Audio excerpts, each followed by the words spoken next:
Sa kalsada chinelas. Nasa taas sila eh. Hanggang sa nahulog yung mga tsinelas na hindi na nakita. Commute din po kayo kahapon. Opo. Oo.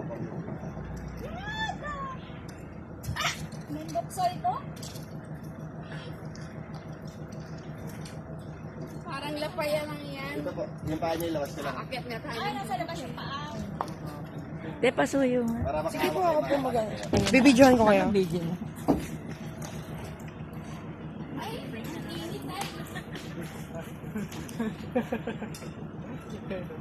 Mga haragan. Ayan, mga haragan. Kahit ilabas ko. Ilabas ko na yun. Okay ba yung mga?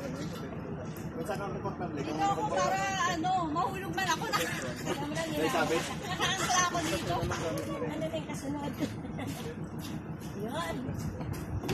Basta yung ano rin, parang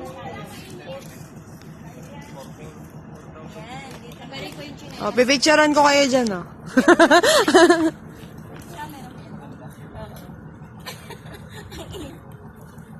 Yan ang trabaho ng mga haragan.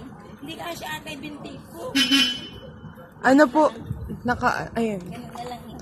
Oh. Yan. Oo, kasi medyo ano siya. Para mag-ganun-ganun ma, Ayan, oh. 1, 2. Hindi ka saan kayo? Cavite po. Ay, kayo saan sa Cavite? Thank you, Beha. Iba-iba ho eh.